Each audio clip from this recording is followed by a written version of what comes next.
لیکن پھر آپ نے روزہ نہیں رکھا، اوپر سے آپ جو ہے کھلم کھلا کھا بھی رہے ہیں، تو کیا اللہ رب العزت ناراض نہیں ہوگا؟ پہلے ہی دعا پڑھ لیتے ہیں، اللہ رب محمد صلی علیہ وسلم نحن عباد محمد صلی علیہ وسلم۔ معزز سامعین و سامعات،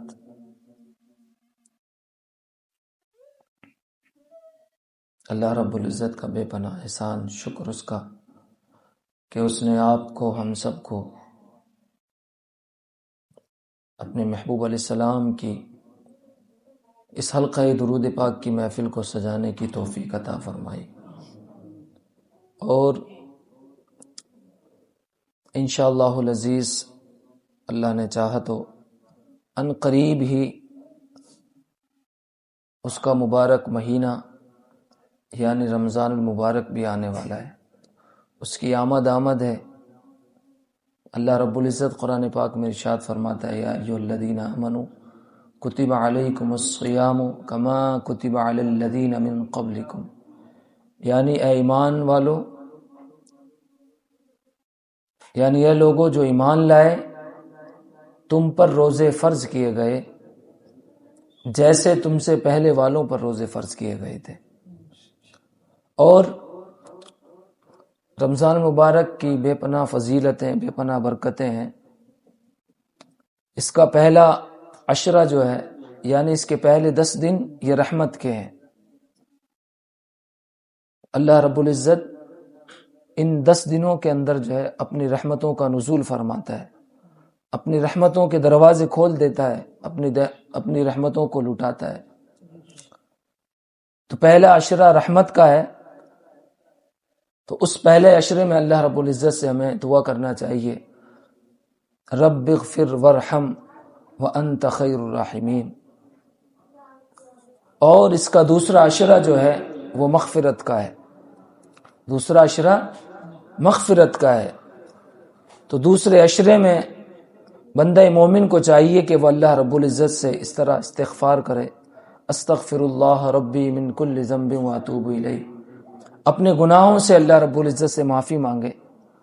اور تیسرا عشرہ جو ہے وہ جہنم سے نجات کا ہے، اللہم اجرنی من النار، اے اللہ مجھے جہنم سے نجات عطا فرما۔ تو تیسرے عشرے کی دعا ہے، اللہم انک عفو تحب العفو فاعف عنا۔ تو 3 عشرے اللہ رب العزت نے رمضان مبارک کے رکھے ہیں، پہلا عشرہ رحمت کا، دوسرا عشرہ مغفرت کا، اور تیسرا عشرہ جو ہے وہ جہنم سے نجات کا ہے۔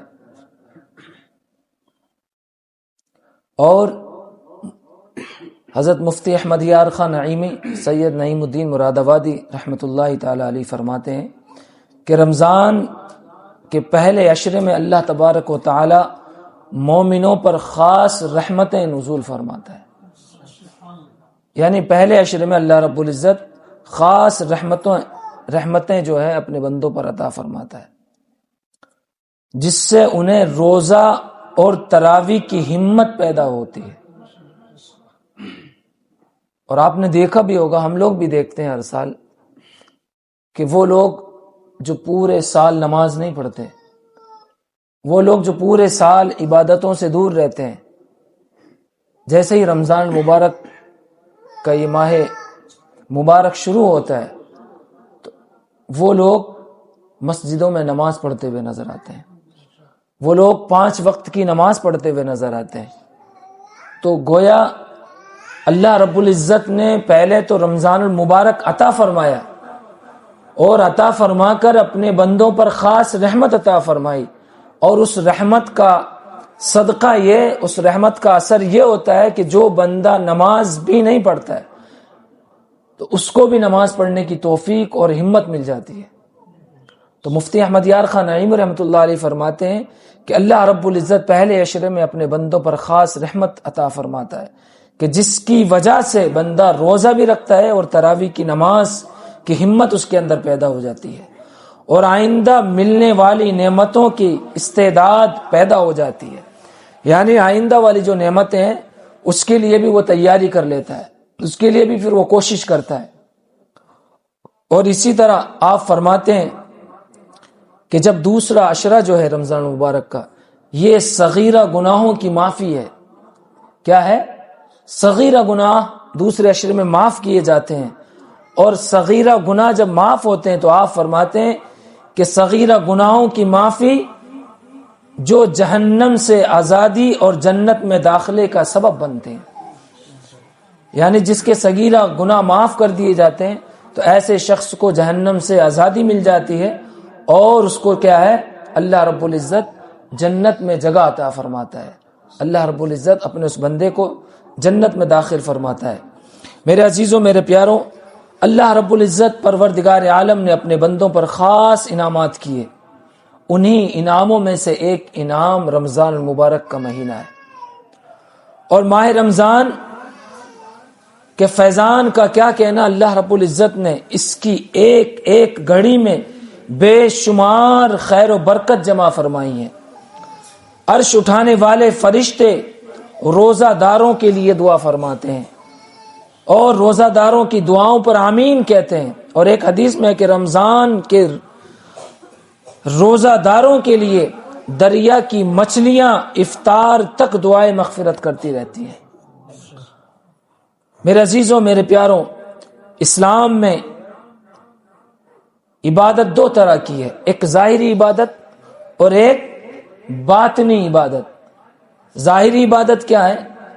جیسے نماز پڑھنا، اسلام، اللہ اس کے رسول، اللہ کے لیے جو ہے جہاد کرنا، اور حج وغیرہ کرنا۔ اور اسی طرح باطنی عبادت جیسے روزہ رکھنا، روزہ اور نیک نیتی اور پاکیزہ خیالی وغیرہ، یہ سب کیا ہے؟ یہ باطنی عبادات ہیں۔ تو ان دونوں باطنی عبادت اور ظاہری عبادت میں جو اللہ رب العزت کو پسند ہے وہ باطنی عبادت زیادہ پسند ہے۔ کون سی عبادت؟ باطنی عبادت زیادہ پسند ہے، اور اس کی زیادہ اہمیت اللہ رب العزت کی بارگاہ میں ہے، کیونکہ باطنی احوال اللہ اور بندے کے درمیان پوشیدہ ہوتے ہیں۔ اب کسی نے اگر روزہ رکھا ہوا ہے تو سامنے والے شخص کو پتہ نہیں کہ اس کا روزہ ہے کہ نہیں ہے، لیکن اگر کوئی شخص نماز پڑھے تو آپ اس کو دیکھ لیں گے کہ نماز پڑھ رہا ہے، لیکن روزہ دار اگر باہر نکلے تو آپ کو پتہ نہیں لگے گا کہ وہ روزے سے ہے کہ نہیں ہے۔ تو یعنی یہ ایسی عبادت ہے جو اللہ رب العزت اور بندے کے درمیان کیا ہوتی ہے؟ پوشیدہ ہوتی ہے۔ اللہ رب العزت جانتا ہے کہ میرے اس بندے نے روزہ رکھا ہے، یا روزہ رکھنے والا بندہ جانتا ہے کہ میں نے روزہ رکھا ہے۔ تو یہ دونوں چیزیں کیا ہیں؟ یہ اللہ رب العزت کے یہ دونوں معاملات پوشیدہ ہوتے ہیں اللہ رب العزت اور بندے کے درمیان، یہاں تک کہ بندہ انہیں ظاہر کرے۔ اسی وجہ سے ایک حدیث پاک میں فرمایا کہ روزہ عبادت کا دروازہ ہے۔ کیا ہے؟ عبادت کا دروازہ ہے۔ میرے عزیزوں، میرے پیاروں، اس ماہ مبارک میں اللہ رب العزت امت محمدیہ صلی اللہ تعالی علیہ وسلم کو اس ماہ مبارک میں کیا ہے؟ اللہ رب العزت نے اپنے محبوب کی امت کو 5 خصوصیات عطا فرمائی ہیں۔ کتنی؟ بیان فرماتے ہیں کہ میری امت کو ماہ رمضان میں 5 چیزیں ایسی عطا کی گئیں جو مجھ سے پہلے کسی امت کو عطا نہیں کی گئی تھی۔ آپ فرماتے ہیں کہ پہلی یہ ہے کہ جب رمضان المبارک کی پہلی رات ہوتی ہے تو اللہ عز و جل ان کی طرف رحمت کی نظر فرماتا ہے۔ اللہ کیا فرماتا ہے؟ رحمت کی نظر فرماتا ہے۔ اور میرے عزیزوں، میرے پیاروں، جب اللہ رب العزت کسی کی طرف نظر رحمت فرماتا ہے تو پھر کبھی اس بندے کو عذاب نہیں عطا کرتا ہے، پھر ایسے بندے کو عذاب نہیں دیتا ہے۔ اور آپ فرماتے ہیں آقا علیہ الصلوۃ والسلام کہ دوسری نعمت یہ ہے کہ شام کے وقت ان کے منہ سے نکلنے والی جو بو ہوتی ہے، جو خوشبو ہوتی ہے، جو بھوک کی وجہ سے پیدا ہوتی ہے، اللہ رب العزت کے نزدیک وہ مشک کی خوشبو سے زیادہ بہتر ہوتی ہے۔ اور آقا علیہ السلام فرماتے ہیں تیسرا انعام یہ ہے کہ فرشتے ہر رات اور دن ان کے لیے مغفرت کی دعائیں کرتے ہیں۔ جو رمضان مبارک کے روزے رکھتے ہیں تو فرشتے کیا کرتے ہیں؟ ان کے لیے رات اور دن ان کی مغفرت کی دعا کرتے ہیں۔ اور چوتھے انعام کے بارے میں آقا علیہ السلام نے فرمایا کہ اللہ تعالیٰ جنت کو حکم فرماتا ہے کہ اے جنت میرے نیک بندوں کے لیے آراستہ ہو جا، یعنی سج جا، سنور لے، اور جو ان قریب وہ دنیا کی مشقت سے میرے گھر میں آرام پائیں گے، یعنی اللہ رب العزت جنت کو حکم فرماتا ہے کہ جنت تو بن جا، سنور جا، اس لیے کہ ان قریب میرے جو بندے جو دنیا میں روزے اٹھا کر کے مشقت کو برداشت کر رہے ہیں، وہ ان قریب میرے گھر میں اور کرم میں آرام فرمائیں گے۔ اور پانچواں انعام آقا علیہ السلام فرماتے ہیں کہ جب رمضان کی آخری رات آتی ہے تو اللہ عز و جل سب کی طرف مغفرت، سب کی کیا کرتا ہے؟ اللہ رب العزت سارے گناہ گاروں کی، اپنے محبوب علیہ السلام کی امت کے تمام مسلمانوں کی مغفرت فرما دیتا ہے۔ پانچواں انعام دیکھیں، آخری انعام کیا ہے کہ پانچواں انعام آقا علیہ السلام نے فرمایا کہ یہ ہے کہ اللہ رب العزت جب رمضان کی آخری رات آتی ہے، جب رمضان ہم سے جدا ہو رہا ہوتا ہے، جب رمضان وداعی کر رہا ہوتا ہے ہم سے، تو اس رات میں اللہ رب العزت کیا کرتا ہے؟ سارے لوگوں کی مغفرت فرماتا ہے۔